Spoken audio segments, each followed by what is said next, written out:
Hi, I'm Jay Height here at Shepherd Community, and it's summer, and we are busy. Lots of great things happening with kids and teenagers and college students and folks everywhere. It's an exciting time to be at Shepherd Community. Big news, we got our reading results back.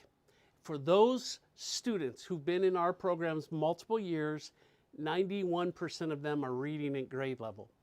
For all students, regardless of how long they've been in our programs, they're in the 70s in reading at grade level. This has been a huge emphasis. Our commitment was for those in multiple years that by August of this year, we would be at 90%. And so we've exceeded that, and we're not stopping. We're continuing to work on math and science as well. Well, as we have talked on this show before, Shepherd is doing this with others. The great organizations, Mario Marino says, are those that tackle issues bigger than themselves and partner with others to accomplish it. I'm here today with Jonathan Gorney from Young Life, Regional Director. Jonathan, tell us a little bit about Young Life. Yeah, if you're not familiar, history of Young Life in Indianapolis is vast, so it's like really broad shoulders that I stand on top of. Evangelical organization, been around since 1939, started in Gainesville, Texas.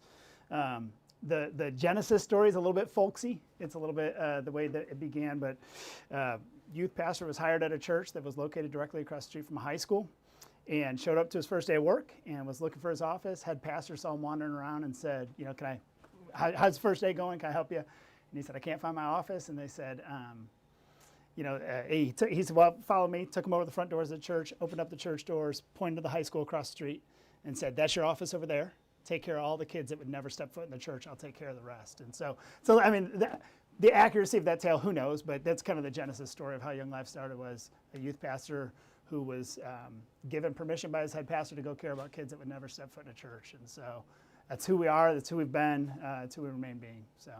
Well, Jonathan, we are in conversation, Shepherd Community and Young Life, about Arsenal Tech High School, Purdue, Polytech, and potentially some more. But talk a little bit about what does a partnership look like between Shepherd Community and Young Life? Yeah, we've talked about this a little bit, but when I think about a kid's life, I've been using this analogy. I think it's helpful. That at times we think of a student's life as having a couple lanes, right? Like if you think of the highway analogy. And I'd say it's actually so much more significant, the amount of lanes that a kid has, right? It's more than just a few. I think it's probably a 12-lane highway. And Young Life fills some of those lanes, right? So we fill the spiritual side, right? We're an evangelical organization, want to make Christ known to kids. We fill the relational kind of social side, but there's so many other needs that students need help with and to be thriving, and especially in city centers.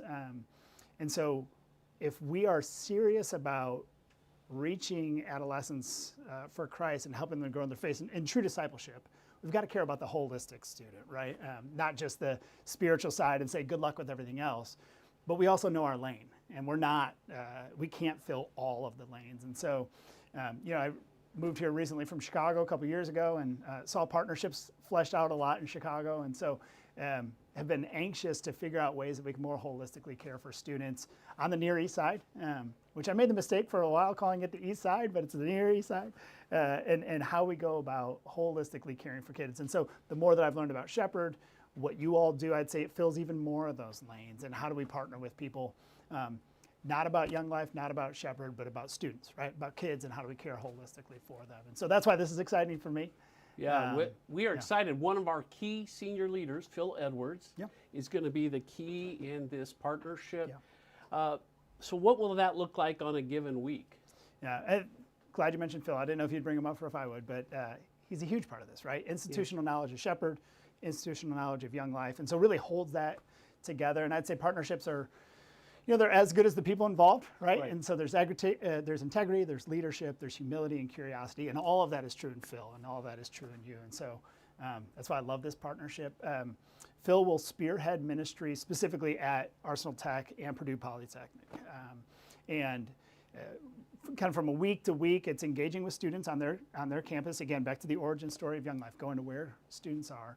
And so he'll go to those high schools. He'll spend time getting to know kids on their turf, which he's already doing some of that with Shepherd. Right. And then from a Young Life side, we'll give him some tools. And I think, you know, one of our staff made this analogy that I think is helpful, or that was really good for me to hear, was Young Life is a tool in the hand of a carpenter. Well, Phil's an amazing carpenter. Yeah. And so how do you use Young Life and the tools that we have available, both the resources or the weekly meetings or the club or the reputation or the, you know, different ways, models that we go about doing relational ministry, and watching him use that tool. And so it's going to probably look different than it might look at Young Life in a different community.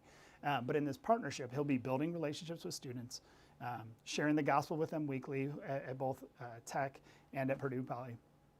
And then in the summers, it might look like him taking students to our Young Life summer camps, or engaging with different adults in the community. Because this is the other side that I think is important about Shepherd specifically, is we want this to be locally owned. We want this is for the community. This isn't right. Young Life coming into a community. This is the community. This is their ministry, right? And so how do we bring the structural, institutional things that need to be in place for really somebody with a pulse on the ground of how to use this tool in their community? And so I'm excited to watch what Phil does there, but really building relationships, engaging with leaders, and then the school specifically is our hope. I know Phil's really excited. He's very gifted relationally. And this fits into, because then we can also offer after-school programs for these kids, academic help, getting jobs, internships, and our entrepreneurial program that we'll hear more about in a little bit. Why Shepherd? Yeah, part of it, it's you, it's Jay, it's the leadership here. You guys have integrity, you have humility. The impact that you all have had on the East Side. I mean, again, I've only been here for a couple years, but it wasn't too short of landing here that I heard, do you know what Shepherd is? It's like, I don't know what Shepherd is, but I want to hear more about it. And so the way that you holistically care for people, and you know, in conversation, somebody said this, and I don't know that this is on your website or how you would categorize this, but somebody said we care about babies all the way till they have jobs, right? And so I would say that's a broad ministry context in a narrow geography. Now, Young Life's a broad geography with a narrow ministry context, right? The whole Near East Side, but really specifically to the needs of junior high and high school students. Is really our wheelhouse. And you all bring all the lanes that we can't fill, the care for them, the after school care, the career development, all those things. We don't bring those, and we know that, and that's okay. We know our lane. But to then partner with somebody who with humility has been doing it for a long time, that we can learn from, and that we can partner with a little bit of our own tools, that matters a lot to me, specifically as the regional director. So, well, we're excited about this, and hopefully in a few months we'll be talking about what are some of the great returns on this investment. We appreciate those folks who are supporting Young Life. We encourage folks to support Young Life. It's an important ministry here throughout the United States, and a former Hoosier is your national president. Yeah, that's right. Newt Crenshaw, and who used to work at this small little company called Lilly. And so he's there in Colorado leading that. We're excited about this partnership, excited to have you come back in the future where we'll talk about this is what's being achieved. And so we appreciate your faith in us. We appreciate Young Life and your leadership, and those who preceded you, Jack, and you know, we have mutual friends like Scott Rattano, who we know you can help anybody if you can help Rattano. So we're excited about the potential of what the lives changed and impact for eternity. Yeah, amen. We just finished up last week a special project. The Church of the Nazarenes World Assembly was here in Indianapolis, and we in executing a program called Love Your Neighbor. I want you to see a little video from that.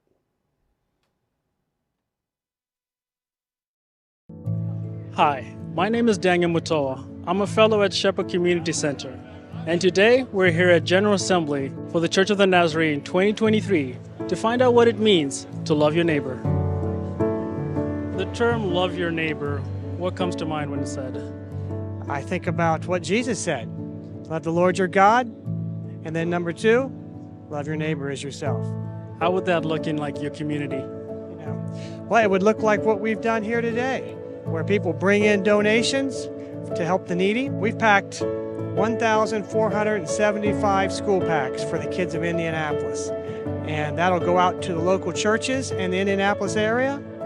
And hopefully this fall, that'll be getting into the hands of the children who need it the most. And that's one way you can show them that you love your neighbor. We actually put together a little card that has a verse of scripture on it. So when the child opens the pack, they'll see that card and know that somebody put that pack together with love. Loving more than just an emotion, and loving more than just words. Loving is also action, helping people in need. So when someone says, love your neighbor, what comes to mind? Well, as a Christian, when someone says love your neighbor, a neighbor is not just someone next to you, but it is everyone beside yourself. So in loving your neighbor, it means we are called to love everyone. It's putting the other person first. The need of the other person has to come first. So whatever that is, it could be a time, it could be a listening ear, it could be a food, anything that the other person that is before you, that you may provide or you may help. When you say love your neighbor, scripture comes to mind. But you can't help but feel all of the power of that statement that resides in Jesus when he says, love your neighbor as you love yourself. And then self becomes the measure of the way we love our neighbor. We won't neglect self. We should never neglect neighbor. We don't particularly choose to hate self. We won't want to choose to hate our neighbors. And then neighbor takes on a whole different coloration when he talks about the Good Samaritan. Because it's not the person that we are familiar with. It's the person that we are totally unfamiliar with that becomes the neighbor. The traveler, the marginalized, those who are longing for acceptance, and those who have always been rejected. When I think about loving my neighbor, I think about listening to them, caring about them, being present with them in their good times, bad times, challenging times, just trying to be a person that truly is there for them. When I think about loving my neighbor, I think about just loving the person that is directly next to me or within my proximity. So sometimes that's sitting with a teenager because, being a youth pastor, I get to sit with teenagers and listen to them and talk with them. But it might also just be asking my cashier at the grocery store, like, how their day is going. So it's just loving the people that are right next to me. I think loving your neighbor is empathizing with them, caring for them, recognizing who they are, and appreciating that God loves them as He loves me. Love, respect, and serve. We are in Jordan. We receive a lot of refugees from Iraq, Syria, and from Sudan. These people, we have to start with love. This is the great base we can start. Then the second, we have to respect, because they are different than us. Their religion, their faith, their habits. Respect because they are created at the same image when God created all the human. And Jesus, when died on cross, He redeemed everyone on the same redemption. Then we go to this third level, serve these people. Love, this is we reflect the heart of God for these people. Yeah, it means a lot. Love your neighbor. Love alone, it's not enough. I have to respect you and I have to serve you. This is the practical of the love of God. When the term love your neighbor is mentioned, what comes to mind? Cuando te dicen ama a tu prójimo, ¿qué viene a tu mente? De servir a los demás así como Jesús lo hizo cuando vino aquí a la tierra. To serve other people as Jesus did when He was on earth. I think loving your neighbor means meeting them right where they're at and then helping identify how you can serve them and take them to the next step. How would that look in the community you work in? This community, I think it's identifying the need, whatever that tangible need is for somebody, not creating the need, not doing something that you think that they should need, but finding that need and then doing something to serve them, but then to empower them to help themselves in that next step. Jesus, He tells us to love our neighbor as we love ourselves, and sometimes that looks like making a sacrifice of our time to remove carpet and glue so that people can comfortably have their coffee and donuts while they're coming in from some of our homeless shelters and things in the community. Yeah, I definitely want to say thank you to Encuentro, who has played a big role in putting the projects together and getting the teams organized to work in the community of Indianapolis, and also a big thank you to Shepherd Community, because Shepherd's going to take all of these book bags that we've put together and distribute them to the churches in the Indianapolis area so they can put them in the hands of the kids who need it. So big thank you, big shout out to Shepherd and Encuentro.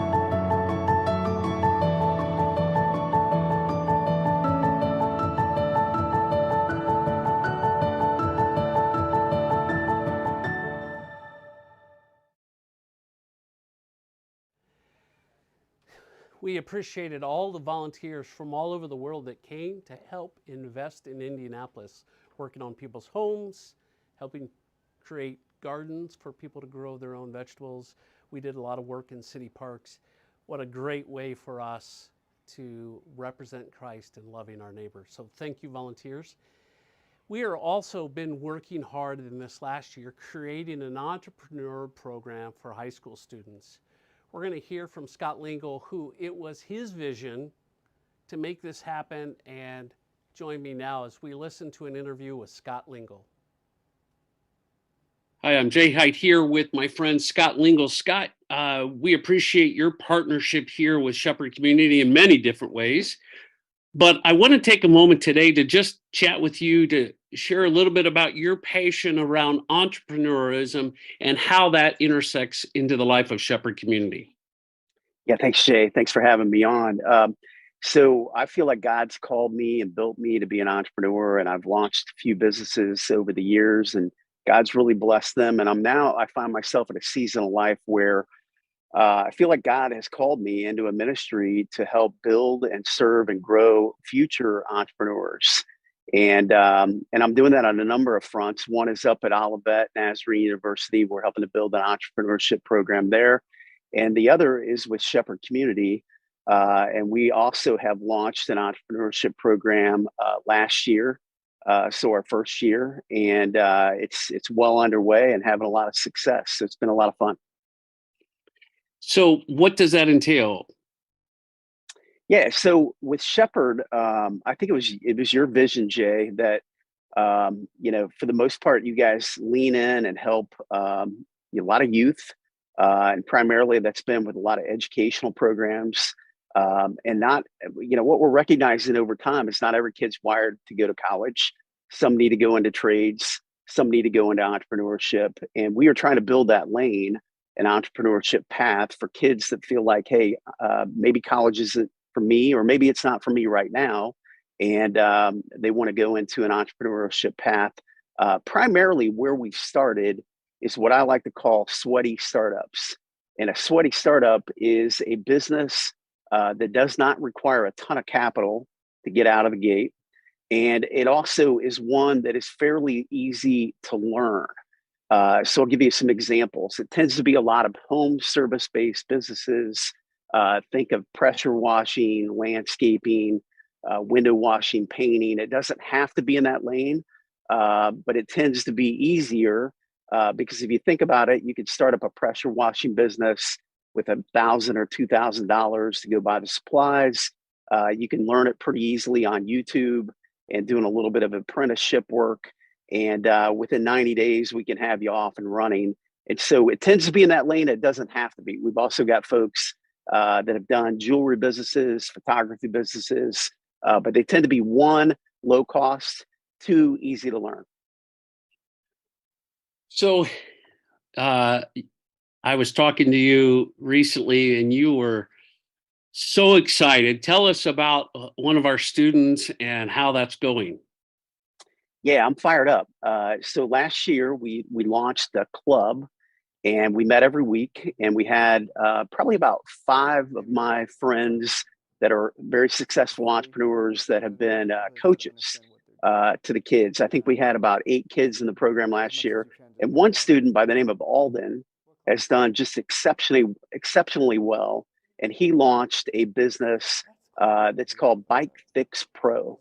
And Bike Fix Pro is a mobile bike repair business. So if you're a family like me and you got a dad that's not super handy, and you've got, let's say, 4 or 5 bikes, and every spring you need those bikes tuned up and fixed, instead of lugging all those bikes to the bike store, he will actually show up at your house. He's got the mobile bike repair kit, and he will fix and tune up your bikes right there on the spot. And he has flourished.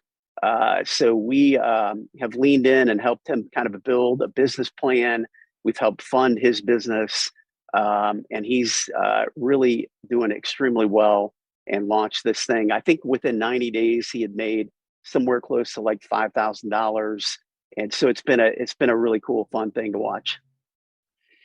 Yeah, I think many times the misnomer is that those in poverty don't have the abilities or the interest to start their own business, but they're very entrepreneurial. That's how they survive. And we're really excited as we help our students move forward, whether it's going to college, starting their own business, going to vocational training. And this is critical for us as we move our kids forward. And Scott, so we thank you and those who invested to get this program going. It's going to bring a return for eternity, and it's more than just a job. It's someone investing. I often say this, that every kid is going to be mentored. The question's by who, and we're able to bring great Christian leaders who have done well and excelled in the business world into the life of our students, helping them maybe pursue an entrepreneurial path, but also to help them know that there's a God who loves them. So, Scott, thank you for this partnership. Thank you for taking time this morning, and I hope you have a great day. Awesome. Thanks, Jay. Appreciate it. We are so blessed with many great folks who are coming alongside and helping us. Let me share a few ways that maybe you could help. If you're interested in volunteering, we're already beginning to recruit for folks who want to come in and help students either during the day, afternoons, or an after school with their homework. Maybe you really like to read and want to come and read with students. Those are the tools necessary for us to move forward in our reading skills. Maybe you like STEM and all those things, science, and we have a STEM lab that you could come and volunteer in. Also doing clubs in our after school, creating some fun educational times, and maybe you have something you would be interested in. Those are 2 ways that you could help us by volunteering. One other area is we always need help with folks who would say, I could come deliver food. This is an important way for us to bless our community and to invest in them. And so we would invite you, if you have some hours during the week that you would want to come. We would appreciate that. 3 things that you could donate. We always need granola bars. Those are great afternoon snacks for the kids and things that we can send home with them. So we need granola bars. We always could use any kind of personal care items. Those are very precious. Food stamps don't work for those. And so those are items we could use in our food pantry. And copy paper. We make a lot of copies, and if you'd like to donate a case or 2 and have it shipped here, we would love that. Also, pay attention if you listen to podcasts, Breaking the Cycle of Poverty. Wherever you get your podcast, go there and type in Breaking the Cycle of Poverty. Jonathan, I'm going to encourage folks to support Young Life and what you're doing in Indianapolis. What could they do? How could they reach you? Yeah, if you want to talk more about Indianapolis specifically, you can email me at Jonathan, JONATHON, at ylraceway.org. It's the easiest way to get a hold of me would be through email. And specifically things that we're working on here, partnerships for sure, development in and around the city, all 9 townships. But really what we're trying to work on is restructuring the funding structure of Young Life to create a sustainable model for communities that are financially less resourced. And so we know that those communities are worth investing in, have amazing people, have wonderful things that we need to learn from them, but we also know that there's roadblocks to that. And so those are things we're working on right now, is a legacy fund that would create sustainable funding structures for Indianapolis specifically. Well, that's great. I encourage folks, support Young Life. They're a great partner. We're going to make Indianapolis better. Thanks for joining us and watching this story that tells the great work that people like you who support us, who volunteer here, are doing, our great staff, in making Indianapolis a better place and the Near East Side a great place to live, work, and worship. Have a great June.